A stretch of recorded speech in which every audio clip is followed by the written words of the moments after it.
Welcome back to Breaking History. In this episode, we dive into Iran between its revolutions and what this recent history tells us about what comes next for a regime wobbling after the 12-Day War.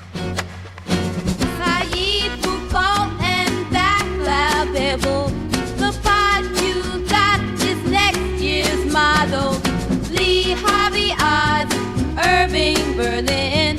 What happened once happens again. Only a few weeks ago, in the afterglow of America's bombing of 3 critical Iranian nuclear sites, known as Operation Midnight Hammer, President Donald Trump let this slip on Truth Social. It's not politically correct to use the term regime change, but if the current Iranian regime is unable to make Iran great again, why wouldn't there be a regime change? MAGA. For America's isolationists, it seemed that the president, who campaigned as the anti-war candidate, had taken off the mask like the end of an episode of Scooby-Doo to reveal he was John McCain all along. But Trump has just acknowledged something that millions of Iranians have understood now for at least a quarter century. The Ayatollahs lack popular legitimacy. They rule by fear. The Israeli government understood this as well. The time has come for you to unite around your flag and your historic legacy by standing up for your freedom from an evil and oppressive regime. It has never been weaker. This is your opportunity to stand up and let your voices be heard.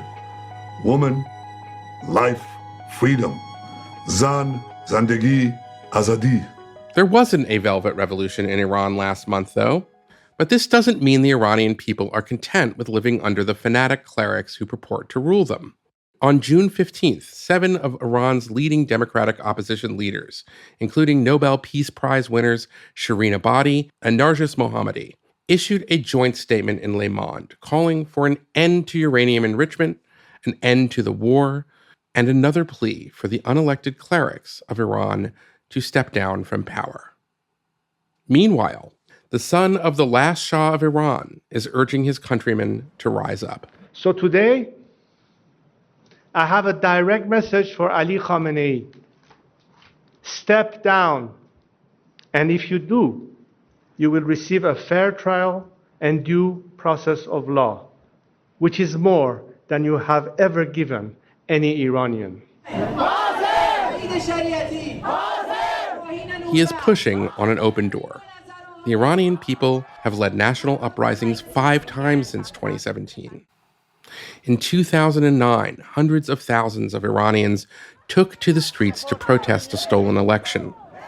In 1999, students all over the country led demonstrations again. That protest was about a newspaper. This is Ahmed Batabi, who helped organize the 1999 demonstrations and was featured on the cover of The Economist in an iconic photo, waving a bloody shirt. That time, one of the reformist newspaper in the name of Salam published a confidential letter about Iranian intelligence service. Before that, a group of employees of intelligence service started to kill some intelligent people in Iran. Some journalists, some writers, some directors, without any reason. And the reformist government released some information, confidential information about that. That's why that was a reason that the Iranian regime arrested this group and sent to the jail. The head of this group wrote a letter about their activity. And he said that, yes, we killed these people, opposition people actually of the government, by our decision. And the Iranian regime officials didn't order us. And one of the Iranian reformist newspaper in the name of Salam, which means hello in English, released this confidential letter, and the Iranian regime closed this newspaper. Street protest has been part of Iranian culture now since 1892, when a few mullahs stoked crowds in Tehran to boycott tobacco after the Shah at the time cut a sweetheart deal with the British Empire to corner the market on what was then one of Iran's leading exports. Every leader of Iran understands that the street is always watching, and if he's not careful, his regime may topple. The man in charge, Ayatollah Ali Khamenei, has been in power since 1989, the year the Berlin Wall crumbled under similar circumstances. And so we shouldn't be surprised that despite the detentions, tortures, exile, and murders, Iranians of all classes and creeds have time and again expressed their disgust for the killers who purport to rule them. So that was the reason students come in the street for protest and said that we have to have democracy, we have to have freedom of speech. Why you close this newspaper?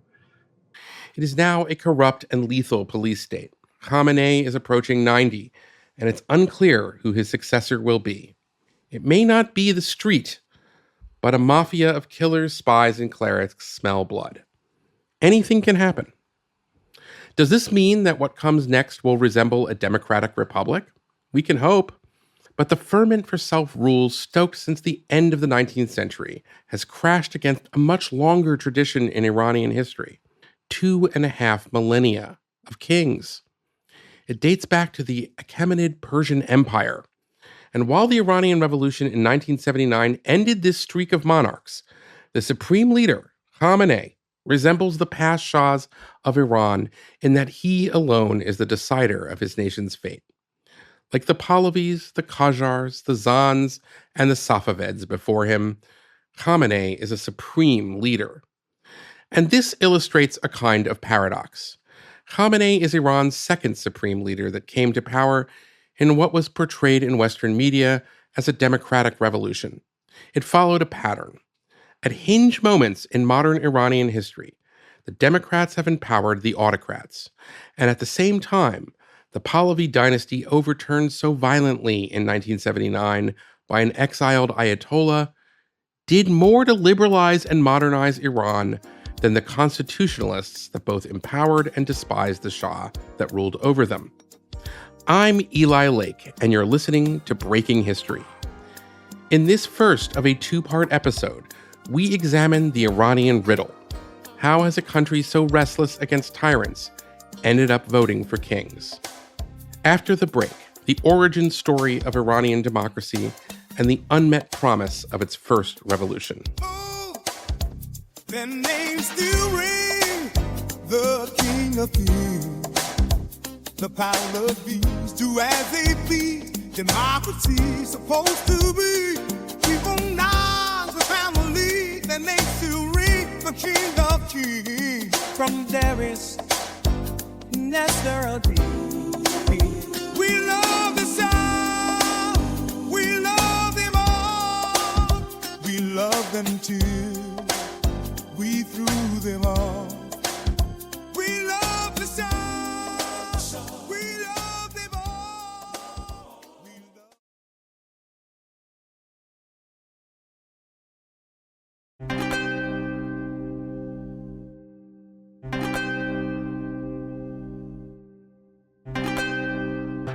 Before we get into the tale of the constitutional revolution, we have to give a little background. By the end of the 19th century, Iran was in desperate shape. The vast majority of Iranians were illiterate. 4 decades into the 20th century, most farmers tilled their land with donkeys. There was no centralized education system or even a real army. Now, for some countries, this wouldn't be such a big deal. The strong do what they please, the weak suffer what they must, as Thucydides instructs in the Melian dialogue. But Iranians have a long civilizational memory. They go back to Cyrus and Xerxes, the Achaemenid Persians, who were the villains of the travelogues of Herodotus and the heroes of the Old Testament. Later, Persian empires ruled over the kingdoms of the Caucasus and Central Asia, at times reaching into what today is Iraq. And yet, by the end of the 19th century and into the dawn of the 20th, Iran was a prize over which Russia, Germany, the British Empire, and the Ottomans fought. Iran was now the chessboard in a game played by great powers. This sad state of affairs is due to the Al-Qajar dynasty. It was decadent, corrupted by British gold, and bullied by Russian Cossacks.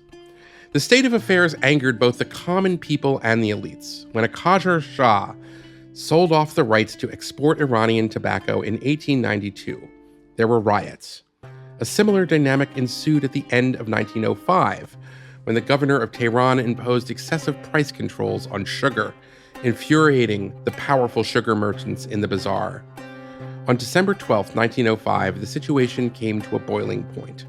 A mullah named Jamal al-Din Isfahani addressed an angry crowd with blood in their eyes. He made the case that if the Shah was a real Muslim, then he must lift the price controls and adhere to popular will. This challenge to the Shah's authority was too much for the government-appointed cleric that oversaw Friday prayers in the capital city. So he ordered his guards to physically remove Isfahani from the pulpit. This led thousands of Iranians who were stirred by Isfahani's sermon to march to a shrine on the outskirts of the capital and conduct a massive sit-in. No one knew it at the time, but a revolution had just begun. Now, all of this sounds like an echo of 1776, no? Economic grievance leads to civil unrest, and then a new republic is born in freedom. But there are some important differences. To start, there are no founding fathers per se. One of the beauties of the constitutional revolution, if I may say that, I'm a little bit biased in favor of it, that it is, first of all, a leaderless revolution. This is Yale historian Abbas Amanat and the author of Iran, A Modern History. It does not have a charismatic figure with a beard and turban and sitting up there as it is sacred or something close, semi-sacred, like Khomeini. So it's if you want to point out who is the leader of the constitutional revolution, there is none. There is a bunch of people, okay? And none of them were, as a matter of fact, had certain superiority over others or were blameless. So they were all the same. They were all basically more or less supporters of a constitutional cause. The second feature is that while the constitutional revolution results in the establishment of a parliament, known as the Majlis, it taps into a very ancient Iranian sentiment about justice. This goes back to the Shia origins of Iran, which is a polyglot nation, a hodgepodge of Persians, Azeris, Kurds, Awazi Arabs, and many other smaller ethnicities. And while there are religious minorities in Iran, one of the factors that holds the country together since the early 1500s has been that most Iranians adhere to the Shia strain of Islam. The Shia believed that the rightful heir to the caliphate was Muhammad's cousin and son-in-law, Ali. His martyrdom is a central theme of the Shia Muslim faith. This leads to a profound sense of wanting to right injustice. Again, this is Abbas Amanat. Which brings me to a second part of your question. And that is, often it has been said, it has been the establishment of democratic regime in Iran, or a democracy in Iran, which is true. But democracy in different contexts, in different societies differ. I need not to tell you that, okay? So in the Iranian case, one can say that it's a concept of justice, which then translated into social justice or socio-political justice, became crucial and central. And this was a fairly familiar concept for the Iranians. So while it's true that Iran's constitution, which is drafted in 1906, establishes a parliament, and a foundational law passed in 1907 enumerates basic rights, the driving force of the revolution, particularly in this early period, was a sense that the Qajar dynasty had led Iran to ruin. Iran had been reduced to a plaything of the great powers. Iranians were being exploited. The escalating tensions eventually persuaded the Qajar Shah, Mossadegh al-Din, to sign the constitution, which establishes this parliamentary system and limits his power as a monarch. This is a great moment in Iranian history, but it did not lead to democracy. Mossadegh died 5 days after signing the constitution, and his son, Muhammad Ali, succeeds him. He's not like his father. Muhammad Ali sets out to restore an absolute monarchy, but he has to contend with a wildly popular Majlis, which continues to establish basic laws, that would, in theory, enshrine a democratic system and individual rights. Now, we should note that up to now, the Iranian transition to democracy is relatively peaceful. Primarily, the liberals use the power of protest. There are massive sit-ins, for example, at the British Embassy in Tehran and other Shia shrines. These are known in Farsi as basts. But there are also radicals, and in February 1908, 2 bombs nearly kill the young Shah in Tehran, leading Muhammad Ali to fear that the dynasty was in danger. So he consults with the Russians. Now, at this point in the story, we have to explain the Qajar dynasty aligned with the Romanov Empire in Moscow as a hedge against the British in the southern part of their country. And part of this cooperation was that Russian officers commanded Iran's most effective military force, a cavalry modeled on the Cossacks, the brutal force that terrorized Jews and other minorities in the Pale of Settlement. So after the attempted assassination, the commander of the Iranian Cossacks, Colonel Vladimir Lyakov, persuades the Shah to attack the Majlis itself. The assault was brutal. Not only did the Cossack forces nearly level the actual Majlis building with artillery, but when they were done, they sacked the parliament and sent out their soldiers on horseback to pillage the surrounding neighborhoods. Ultimately, though, this legislative coup, you could say, backfired. It led to the formation of now armed groups throughout Iran to coalesce and eventually march on Tehran to depose Muhammad Ali, the Shah himself, and restore the Majlis, and then select his 12-year-old son, Ahmed, to replace the deposed Shah. By 1909, the second Majlis convened, and a regent was in charge of the Qajar dynasty. But the constitution movement was still in trouble. Iran's economy was in ruins, and by this time, the Russians and the British were backing different factions to the Majlis. Eventually, the parliamentarians decided to hire an American financial expert to audit the government's books. Where did all the money go? But the auditor is never given the chance to finish his work because the Russians invade northern Iran and demand that he's fired. By the end of the revolution, the Shah's powers are limited and the Majlis survives, but Iran is still a weak power, coerced by the Russians and the British. Much blood has been spilled. There are no fireworks and celebrations. Rather, many Iranians are left wondering whether this new, weakened government will be able to make good on the promises of justice and prosperity. The poet, journalist, and political theorist, Mohammad Taqi Bahar, summed up the mood in the country in 1912 with his famous poem, "It is from us what befalls us." The black smoke that arises from the roof of the motherland. It is from us what befalls us. The burning flames that flare from left and right. It is from us what befalls us. Even if we are at our last gasp, we should not complain of the stranger. We shan't quarrel with the other, but complain of ourselves.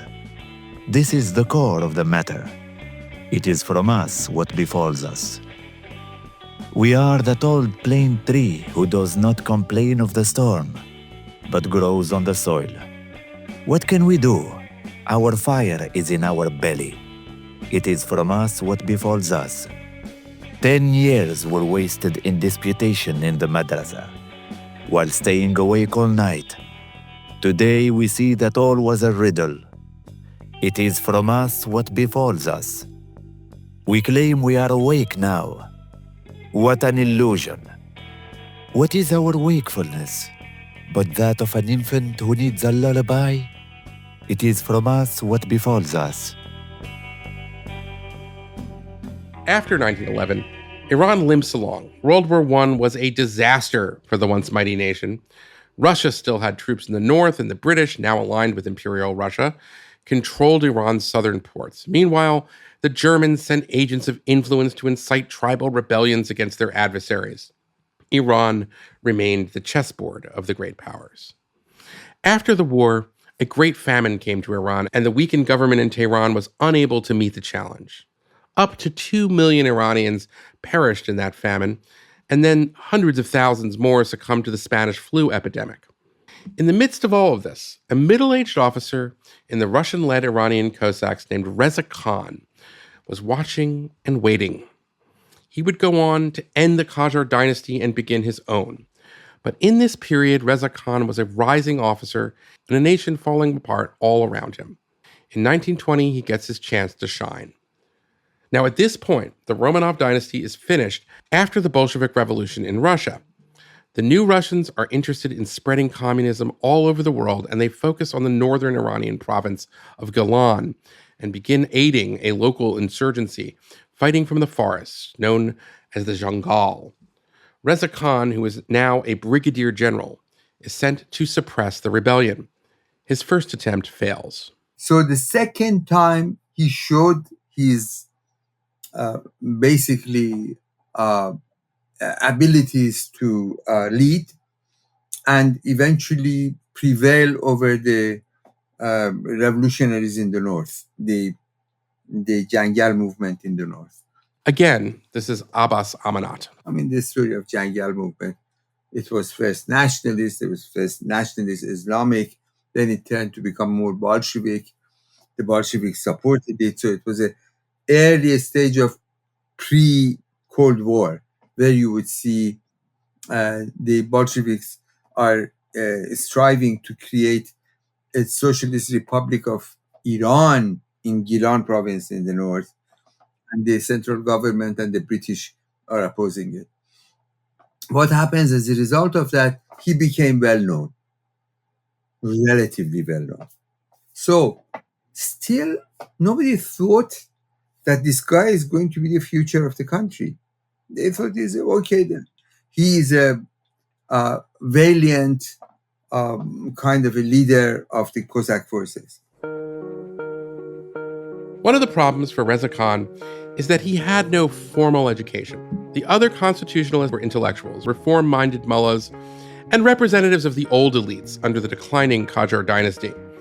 Reza Khan is just a general from a military family of no particular distinction, but he is also a man of the moment. The Qajar dynasty is in decline, but at the same time, the Majlis and the constitutionalists lack the unity and power to address the many crises befalling their country. So in February 1921, Reza Khan teams up with a prominent political journalist, and they overthrow a weak and hated government. Reza Khan consults with the British, who were an occupying power in the south. But we should say the British Empire did not really help him. They said, we're open to a new government if you can pull it off. Now, nonetheless, the Qajar Shah, now a ceremonial king, remains on the throne. As a result of the coup, young Reza becomes commander of the Iranian army, which at this point is not much of a national army, we should say, and Tabatabai becomes prime minister. The Majlis was suspended, but reconvened a few months later. In 1923, Reza Khan is selected as prime minister. He is now in de facto control of the country. So at this point, Reza Khan could go down as a Kemal Ataturk, the reform-minded president who left behind a quasi-democracy in Turkey. But instead, he chose to become the man from whom he had taken power. This is the fork in the road. Reza Khan becomes Reza Shah. And that is a kind of coup. Except he got that title through a vote of Iran's parliament. And the liberals and constitutionalists largely supported him. Again, this is Abbas Amanat. Why the intellectuals wanted him? Why all these constitutionalists wanted him? You look in the group of people, people who served him are among the most capable of the constitutionalists of the earlier period.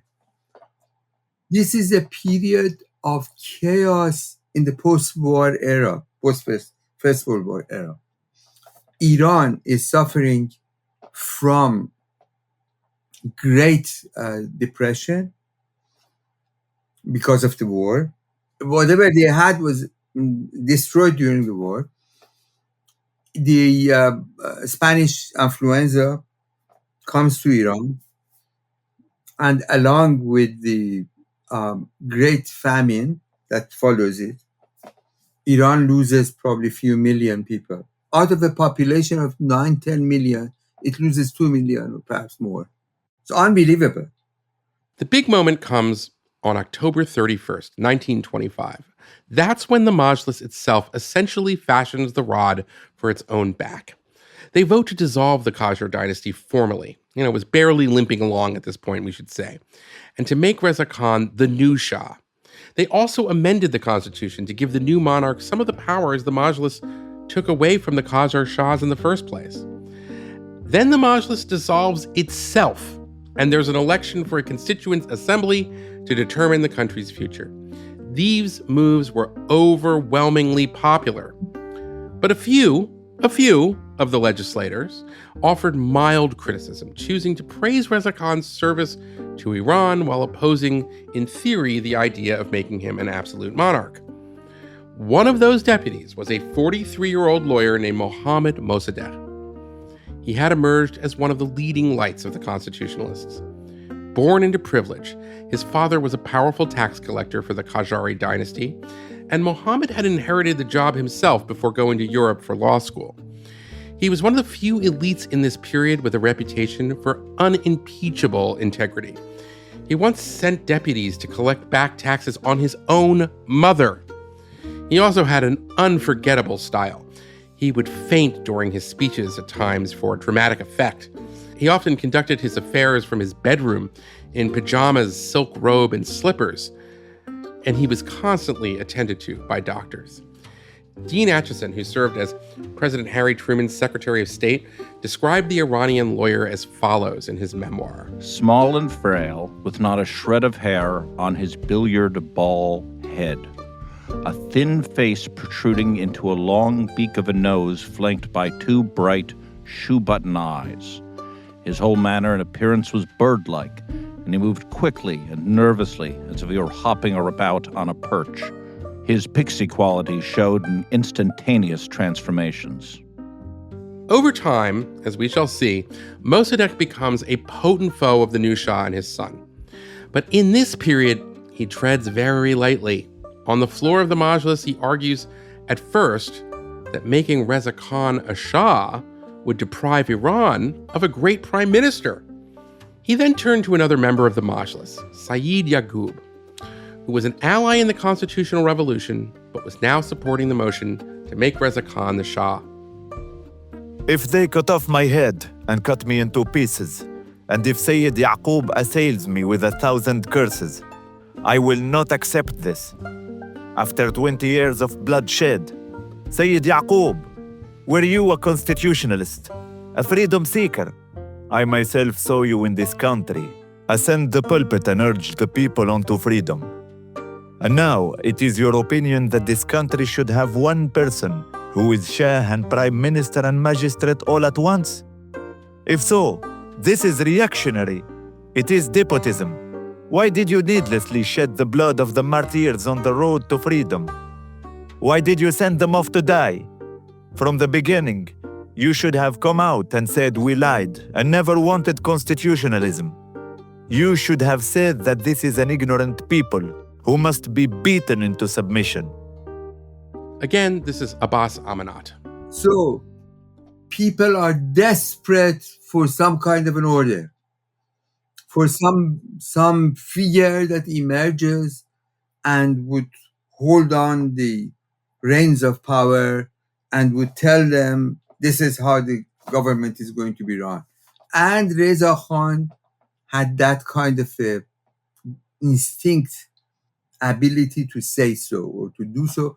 And the intellectuals came to his service, realized that the path through constitutionalism is not going to take them anywhere. After Reza Khan becomes Shah, he adopts a name based in part on the Palan tribe of his family, Pahlavi. And with that, a new dynasty is born. After the break, the rise and fall of the first Pahlavi Shah. There is no nice way to say this. Reza Pahlavi was a tyrant. And while his tyranny was effectively legislated into existence by Iran's parliament, that institution, the Majlis, became a rubber stamp during his reign, much like it is today in the Islamic Republic of Iran. The Shah killed, exiled, and arrested his political opponents, including former allies. He banned opposition parties, newspapers, and many unions. Even though the Majlis approved without dissent his decrees, he rigged the parliamentary elections to pack the legislature with loyalists anyway. In the 1920s and 1930s, Reza Shah made war on tribal councils that had existed for centuries in harmony with Tehran. In one of his most controversial policies, the Shah imposed a ban on the hijab, instructing the police to physically remove the veil and head covering from women who wore it in public. He banned public Shiite religious ceremonies and exiled mullahs that displeased him. And Reza Pahlavi's foundation confiscated property throughout the country. By the end of his reign, he was the largest landowner in all of Iran.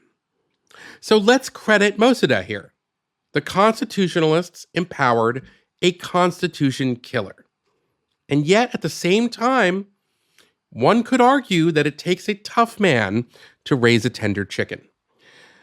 The first Pahlavi Shah used his power to bring Iran into the 20th century. He built a national railroad.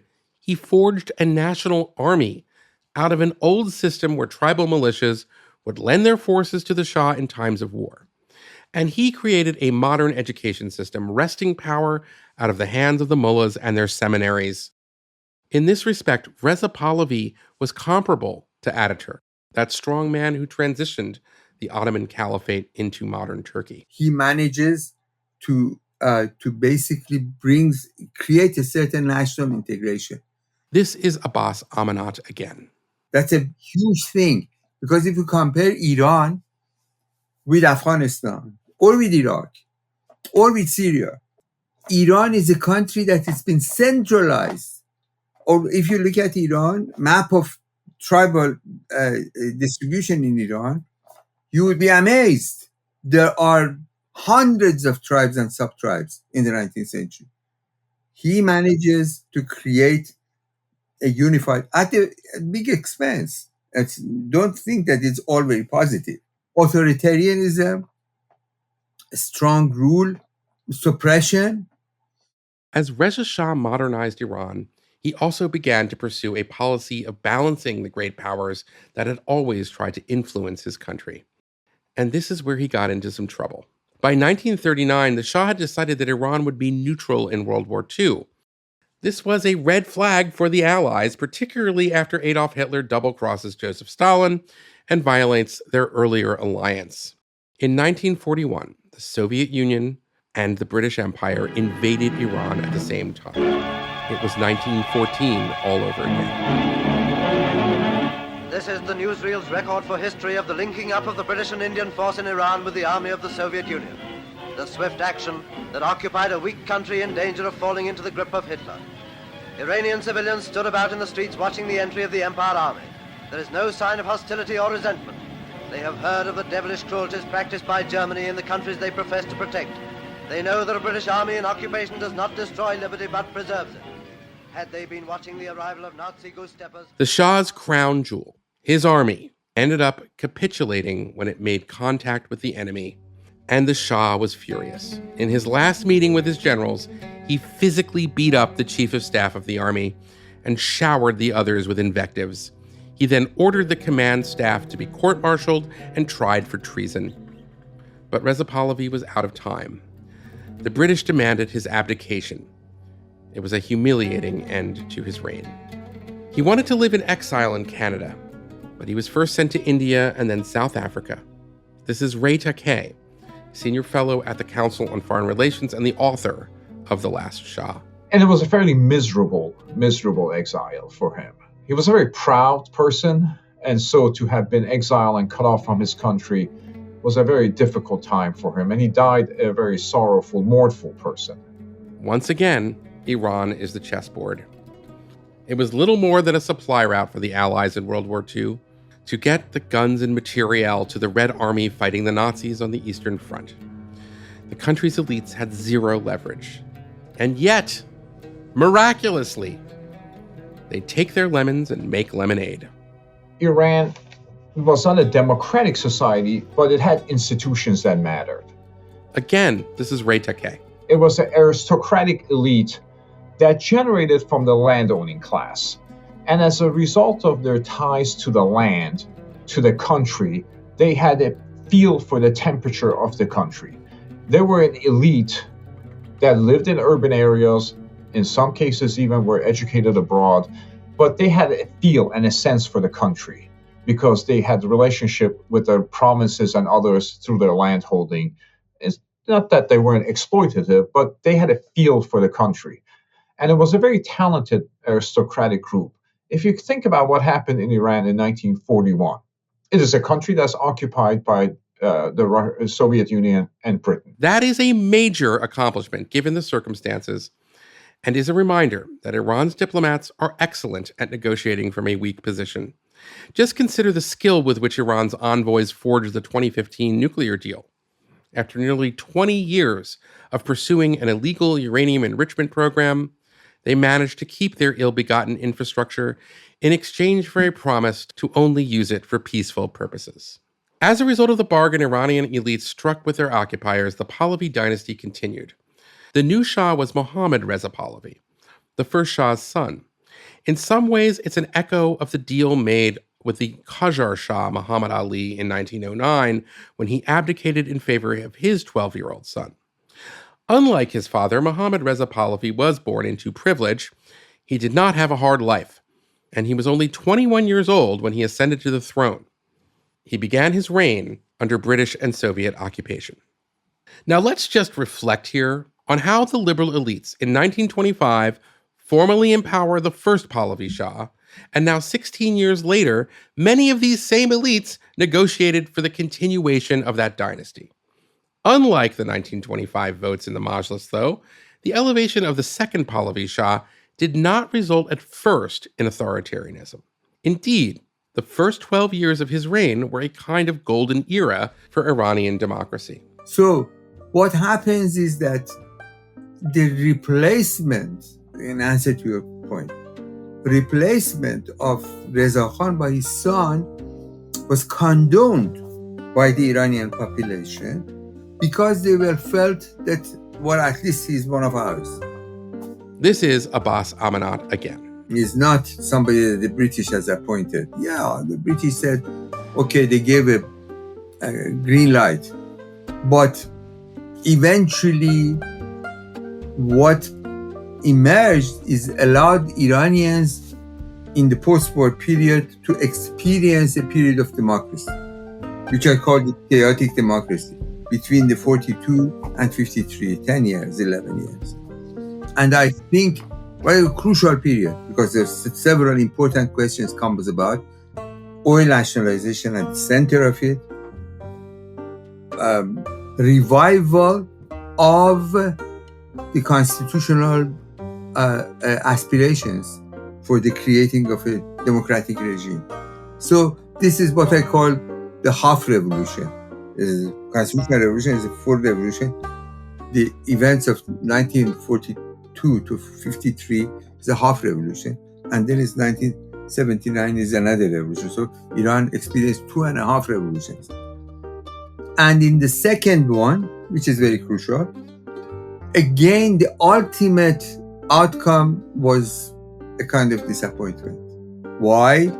Because again, there was some meddling by great powers, by the British, by the Americans. Now, not everyone was happy with the young Shah in this period. In 1944, with the war still raging, a 42-year-old mid-level cleric in Qom chastises Mohammad Reza Pahlavi for continuing the secularization policies of his father. He rails against the ban on the hijab and accuses the new Shah of sending bogus representatives to the Majlis. In an open letter to the people of Iran, this cleric calls on pious Muslims to rise up. Today is the day that the breeze of divine spirituality is blowing on us. It is the best of times to start a reformative uprising. If you miss this opportunity and don't rise up in the path of God and don't restore religious rights, tomorrow yet another lustful, licentious bunch will prevail over you and make all your faith and honor subject to their false malevolence. Today, what excuse do you have before God the Creator? The man who wrote those words in 1944 was relatively unknown. In less than 40 years, though, he would change Iran and the world. You know him as Ruhollah Khomeini, who would go on to eventually lead a revolution along the lines of that open letter. After the break, how Iran's opening became Mossadegh's moment.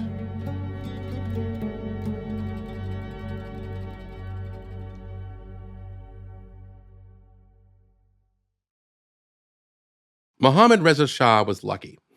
One of his first tests as a national leader was in 1946 when Soviet-backed forces in Iranian Kurdistan and the Azerbaijan provinces began an uprising. The national army that wilted in the face of the British and Soviet invasion proved their mettle, and for the final campaign against the Azeri separatists, the young Shah traveled to the front and personally commanded the troops in the final stage of their victory. It was an important moment for this untested leader. His powers were diminished at this point. The prime minister, for example, was now setting national policy, and nationalists inside the Majlis, led by Mohammad Mossadegh, were calling for the Shah's power to be reduced even further, to be a ceremonial head of state like the modern King of England. In this half-revolution, as Amenet calls it, Mossadegh emerges as a star. Some of this is because of his erudition. He is a dramatic and eloquent speaker who knew the law as well as he knew Persian history. He could appeal to both the hearts and minds of Iranians with his oratory. The man also had sharp political instincts. He knew how to press an issue. And after World War II, he found political gold: Iran's oil. Specifically, who owns Iran's oil? The old regime sold away the rights to the British. Mossadegh's position was simple: give it back. A little context. Remember that one of the main issues animating the original constitutional revolution was a sense of justice, or precisely injustice. It was this perception that Iran's rulers at the time, the Qajar dynasty, had colluded with foreign interests against the interests of the Iranian people that really gave the constitutional revolution its fire. This is what led to the tobacco uprising in 1892, that royal decree that gave a British firm exclusive rights to sell and control the market for one of Iran's biggest cash crops. Well, in the late 1940s, there was no bigger Iranian export than oil, but the British took the lion's share of the profits. This again goes back to another sweetheart deal from the Qajar dynasty. A British investor named William Knox Darcy secured the rights for a pittance, £20,000, to explore Iranian oil in 1901, in a deal with Mozaffar al-Din, the same Shah who signed the 1906 constitution. After discovering oil in 1908, Darcy formed the Anglo-Persian Oil Company, and the British government became its chief investor. Eventually, that company would become British Petroleum. To make a long story short, through a series of opportune renegotiations with subsequent Shahs, the British secured the rights to take the majority of the revenue generated from Iranian oil and gas sales through 1993. This was a matter of national pride. And it wasn't just the exploitative arrangement in terms of profit sharing. The conditions for the Iranian workers were abysmal, and the Anglo-Iranian Oil Company, as it was now known, ran the wells like a plantation. The English speakers were in management. They were the engineers and the technicians. The grunt work was left to the Bakhtiari herdsmen that had their villages uprooted to make way for the oil rigs. In Amenet's History of Modern Iran, he quotes one contemporaneous observer of a refinery as follows. Wages were 50 cents a day. There was no vacation pay, no sick leave, no disability compensation. The workers lived in a shanty town called Kagazabad, or Paper City, without running water or electricity. In winter, the earth flooded and became a flat, perspiring lake. The mud in town was knee-deep, and, when the rain subsided, clouds of nipping, small-winged flies rose from the stagnant water to fill the nostrils. Summer was worse. The heat was torrid, sticky and unrelenting, while the wind and sandstorm shipped off the desert hot as blower. The dwellings of Kazagazabad, cobbled from rusted oil drums hammered flat, turned into sweltering ovens. In every crevice hung the foul, sulphurous, stench of burning oil. In Kagazabad, there was nothing. Not a tea shop, not a bath, not a single tree. The tiled reflecting pool and shaded central square that were part of every Iranian town were missing here. The unpaved alleyways were emporiums for rats. Mossadegh becomes the champion of these oil workers and rallies the country to their cause. His argument sounded like something one might hear from Thomas Jefferson or James Madison. The contracts that established the Anglo-Iranian Oil Company were null and void because it was signed with an illegitimate regime without the consent of the Iranian people. And his argument wins over a wide coalition of political factions in the Majlis, ranging from the far-left communists to even fascist parties to many of the austere clerics. This National Front considered Mossadegh its leader. Everybody understood that there was something wrong with the British government getting more tax revenues from the Anglo-Iranian Oil Company than Iran getting revenue from its oil. This is Ray Takei again. Everybody understood that the supplemental agreement that the British had forced down the throat of the monarchy in the past was exploitative. Namely, that contract, if it allowed to have existed, would have expired in 1993. That wasn't a dispute. By the way, I think the British government understood that. The American government certainly understood that. The leadership of AIOC did not. So the idea that the negotiations had to happen between Britain and Iran regarding re-examining of the contract that was imposed on Iran in early 20th century in an exploitative manner, everybody got that. The problem, as Takei explains, is that Mossadegh did not understand that Iran did not have the technical expertise to actually extract the oil from the ground. It still needed British know-how in 1950 and 1951, when the oil nationalization bill was being debated.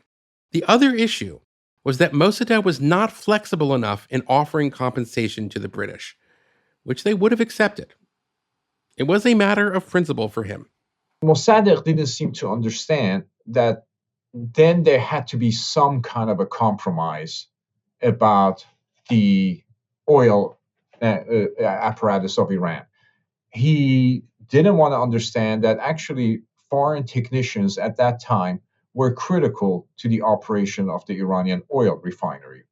He didn't seem to understand that Abadan refinery was the largest British overseas assets, and a decline in colonial power would actually be prickly about simply walking away from such things. And he didn't seem to understand that the Iranian people wanted the oil reclaimed, but they also wanted their economic lives to improve, and therefore economic austerity and financial pressure were going to be ill-advised for him. He didn't seem to understand that he was a single actor in a constellation of power that involved the monarchy, the military, the clergy, the merchant class, and foreigners, Americans. He didn't seem to understand that in his very dogmatic approach to oil nationalization and his maximalist demand that the British cannot have any role in the future operation of those refineries and facilities. He was incapable of compromising at a time when the art of compromise was necessary and indeed urgent. On March 17th, 1951, the Majlis passed a bill to nationalize its oil, and 4 days later revoked the Anglo-Iranian Oil Company's concession. Nearly 7 months later, the Brits said goodbye to Iran. Here is the account of that company's official historian, Henry Longhurst, on the British legation leaving their headquarters at Abadan. On the morning of October 4th, 1951, the party assembled before the Gymkhana Club, the center of so many of the lighter moments of their life in Persia, to embark for Basra in the British cruiser Mauritius. Some had their dogs, though most had to be destroyed. Others carried tennis rackets and golf clubs. The hospital nurses and the indomitable Miss Flavel, who ran the guest house and 3 days previously had intimidated a Persian tank commander with her parasol for driving over her lawn, were among the party. And the Reverend Tyree had come sadly from locking up in the little church the records of those who had been born, baptized, or had died in Abadan. The ship's band, correct to the end, struck up the Persian national anthem, and the launches began their shuttle service. The cruiser Mauritius steamed slowly away up the river with the band playing, the assembled company lining the rails and roaring in unison the less printable version of Colonel Bogey. The greatest single overseas enterprise in British commerce had ground to a standstill. This was Mossadegh's crowning achievement. He was named Time magazine's Man of the Year. This is an excerpt from the accompanying essay. There were millions inside and outside of Iran whom Mossadegh symbolized and spoke for, and whose fanatical state of mind he had helped to create. They would rather see their own nations fall apart than continue their present relations with the West. Communism encouraged this state of mind and stood to profit hugely from it, but communism did not create it. The West's military strength to resist communism grew in 1951, but Mossadegh's challenge could not be met by force. For all its power, the West in 1951 failed to cope with a weeping, fainting leader of a helpless country. The West had not yet developed the moral muscle to define its own goals and responsibilities in the Middle East. Until the West did develop that moral muscle, it had no chance with the millions represented by Mossadegh. That quote from Time gives a good sense of where the American elites were in 1951. This was the second Red Scare, and President Harry Truman, like his successor, Dwight D. Eisenhower, is obsessed with communism. But they also understood that Mossadegh was not a communist. He just represented a coalition that included communists. The U.S. position throughout the Iranian oil crisis was largely as a neutral third party. Indeed, both Truman and Eisenhower in his first months in office viewed Mossadegh's position favorably, and Mossadegh sought the U.S.'s good offices to help negotiate a solution. But after the Iranian prime minister rejects a generous American proposal to resolve the dispute in 1953 with the British, Eisenhower begins to be persuaded of another approach, regime change. Now, part of this was because by this point, Mossadegh had alienated so much of his own coalition, this national front, that many Iranian politicians already, of all political stripes, were quietly petitioning the U.S. embassy in Iran to support a coup. Again, this is Ray Takei. And then you began to see the movement against Mossadegh primarily because there was such internal opposition. Remember, throughout this time, a sort of a cascade of Iranians are coming to the American embassy saying, help us do a coup.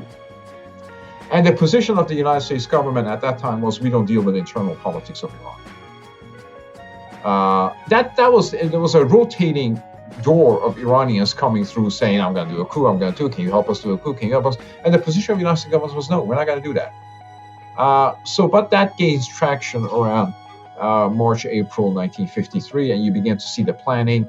The Americans take over the planning from the British because Mossadegh has broken official relationship with Britain and the embassy had closed. Now, in the telling of the story of the coup, the CIA and the left have exaggerated the American role in the whole affair. Some of this is because of a man named Kermit or Kim Roosevelt, the grandson of Theodore Roosevelt.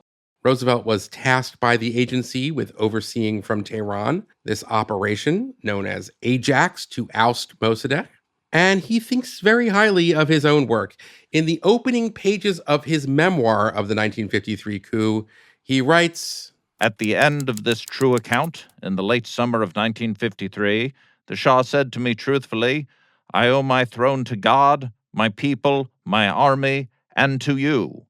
By you, he meant me and the two countries, Great Britain and the United States, I was representing. We were all heroes. This is all a bit grandiose, no?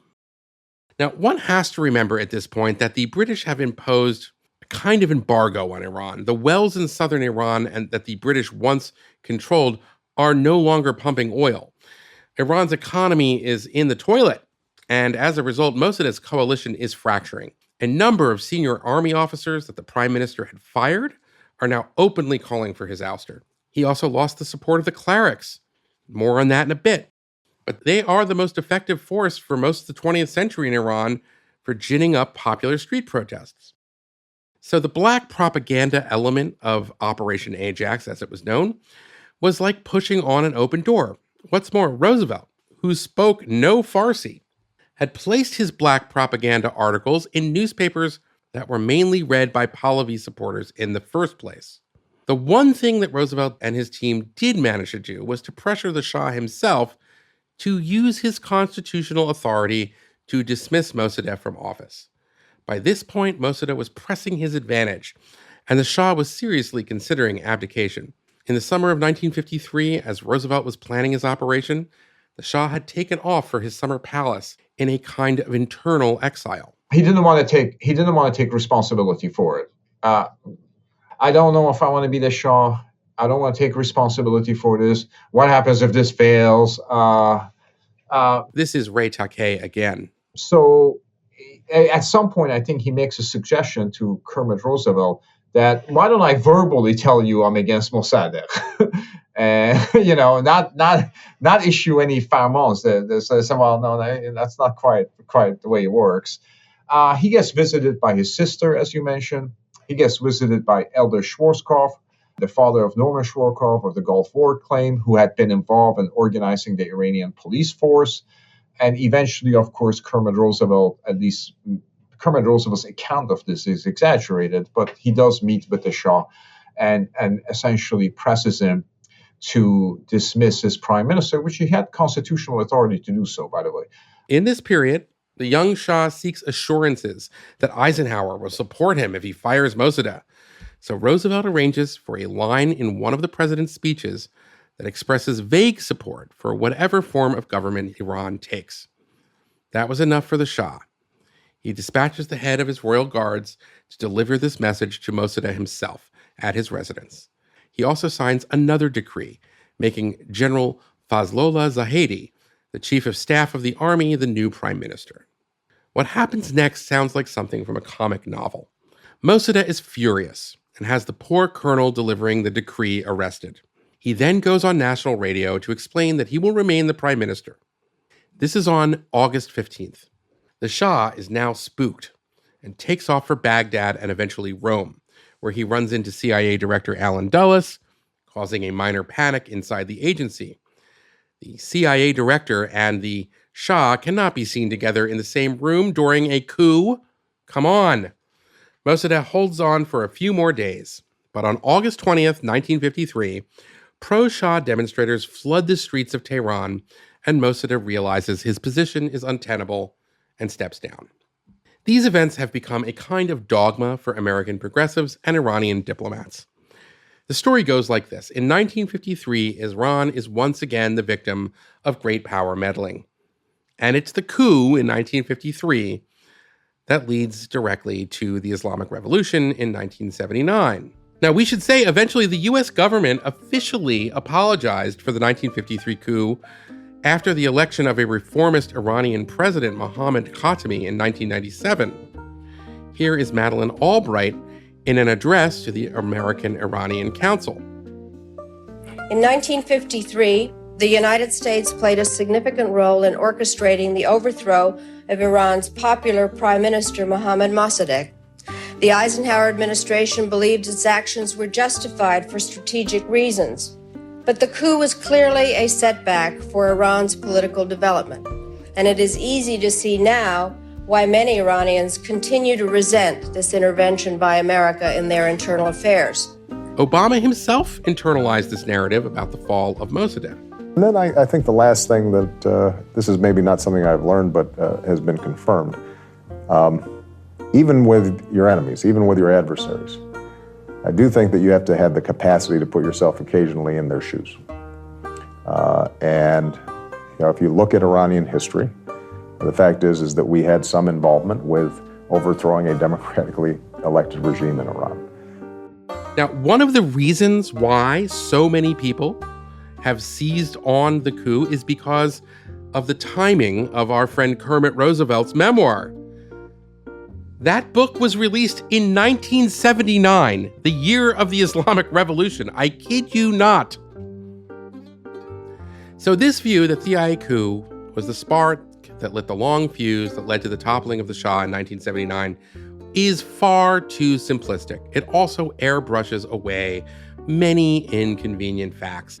Let's start with Mossadegh himself. By 1952, when he began his second term as prime minister, Mossadegh started to resemble the kind of autocrat that he had spent his entire career opposing. He bullied the Majlis in November of that year to grant him the powers to fine, exile, and imprison anyone suspected of undermining national security. This law ended up banning most expressions of civil disobedience and created a de facto martial law. Mossadegh also shut down opposition newspapers through a new law targeting the press. Prominent newspaper editors and journalists staged a sit-in. This law ended up banning most expressions of civil disobedience and created a de facto martial law. Mossadegh shuts down opposition newspapers through a new law targeting the press. Prominent newspaper editors and journalists staged a sit-in at the Majlis to protest these draconian measures. In 1951, in a showdown with the Shah, Mossadegh was allowed to serve as both prime minister and defense minister. This gave him the authority to purge the military of more than 150 senior officers that he suspected of being disloyal to him. He also purged the judiciary, summarily firing without due process nearly 200 judges and state attorneys, including all of the justices on Iran's Supreme Court. He then dissolved the recently created upper chamber of the legislature, its Senate, and then he dissolved the Majlis itself, calling for another consultative assembly similar to the dissolution of the parliament in 1925. In this light, the overthrow of Mossadegh looks much more like a duel than it does a coup. Remember, in 1953, the Shah himself is relegated to a kind of internal exile. He almost left the country in a move that many of his supporters feared would be his abdication, but decided to stay after demonstrations erupted in the streets demanding that the Shah remain in Iran. This again is Ray Takei. So a politician who entered political office as a champion of rule of law became essentially an outlaw. A politician who entered seeking the essentially institutional arrangements that will limit the power of any one institution tries to become aggrandized power. He essentially, what I would say, Mossadegh as prime minister betrayed Mossadegh as a parliamentarian, Mossadegh as a lawyer, Mossadegh as a writer, because he also was essentially trying to clamp down on the press. So he subverted his own principles, which was very tragic because he was one of the more upright and ethical politicians in Persia at that time. Another problem with the CIA coup narrative is that as Mossadegh consolidated his power, he alienates the broad coalition that gave his government political legitimacy. Let's start with the mullahs. In this period, the speaker of the Majlis is Ayatollah Sayyid Abu Qasim Kashani. He initially supported Mossadegh and was part of the National Front that nationalized the oil industry. But he too had a falling out with the prime minister, even though he was persecuted by the Shah. In one of the great ironies of Iranian history, Kashani, who was one of the most powerful and respected clerics inside of the Qom seminaries, ended up ginning up the street protests that ousted Mossadegh in the 1953 coup. Kashani, who adhered to a strain of Shia Islam that believes a hidden imam will one day return, was a major theological and political influence on none other than Ayatollah Khomeini. So yes, the radical clerics of 1953 supported the coup that many Western apologists today blame for fueling the 1979 Islamic Revolution. After the coup, Mossadegh is tried and sentenced to prison. He ends up spending 3 years behind bars. He is spared a death sentence when the Shah intervenes. After his release, Mossadegh is sent into internal exile on his family's estate east of Tehran and spends the rest of his life writing memoirs under house arrest. He died in 1967, and his funeral was a private affair. It's a sad tale, but we should also recognize that even Mohammad Mossadegh, the champion of the Constitution, the hero of Iranian democracy, was becoming a tyrant after his first taste of executive power. Once again, Iran's liberals, in a sense, had chosen autocracy. In the next episode, the Shah consolidates his power and faces a formidable rival, a radical cleric who seethes and plots as another Pahlavi modernizes this ancient land. Stay tuned for part 2 as we dive into the Shah's demise and the revolution that created the Islamic police state that still stands today. Their names still ring, the King of Kings, the Pahlavis do as they please. Democracy's supposed to be people now, the family. Their names still ring, the King of Kings. From Darius, Nestor, we love the sound, we love them all, we love them too. We threw them all. We love the sound. We love them all. We love them too. We threw them all. Their names still ring, the King of Kings. From on the top to underneath, our radiance are eternity. Conquerors to poverty, the Persian curse and all it brings. We love the sound, we love them all, we love them too, we threw them all. We love the sound, we love them all, we love them too, we threw them all. We've got for Constitution, Parliament, and land reform. We've demanded the oil rights from the land where we were born. Protecting the injustice, you rule us by decree. If we don't get our freedom, we take it to the streets. Oh. We love the sound, we love them all, we love them too. We threw them all. We love the sound. We love them all. We love them too. We threw them all. Their names still ring, the King of Kings. We can't give up our Persian theme. Their names still ring, the King of Kings. The Qadari, the Safavis, their names still ring, the King of Kings.